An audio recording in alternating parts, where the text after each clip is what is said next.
Messieurs Cadot, Sanor, bonjour Monsieur le Président, chers collègues, bonjour. En tant que rapporteur pour avis de la mission Sport, Jeunesse et Vie associative du projet de loi de finances 2021, j'ai pu mesurer la part prépondérante occupée par les crédits alloués aux Jeux Olympiques et Paralympiques 2024. 2 tiers de l'augmentation du budget de cette mission sont captés par l'organisation de cet événement sportif international, soit près de 105 millions d'euros sur les 552 de hausse.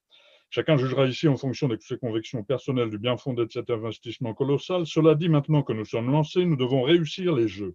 Pour réussir, les dépenses olympiques ne doivent pas se faire au détriment du sport amateur. Le secteur, comme beaucoup d'autres, est en crise en raison de l'épidémie.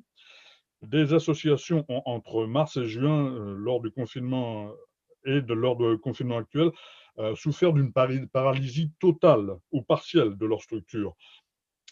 D'après les prévisions, et à quelques exceptions près, notamment le rugby et le handball, le nombre de licenciés sportifs devrait baisser très sensiblement pour 2020.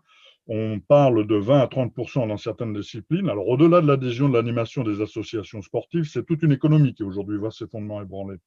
Pour ce qui concerne le sport amateur, l'enquête réalisée au printemps 2020 par la Centrale du sport évalue ainsi à 6 747 € en moyenne la perte occasionnée par les clubs, par les petits clubs. C'est peut-être peu comme ça, mais c'est beaucoup pour des petits clubs, notamment chez moi, en Ariège. Alors, messieurs Cadot et Sanor, le sport français, qu'il soit amateur ou professionnel, affronte une crise d'envergure.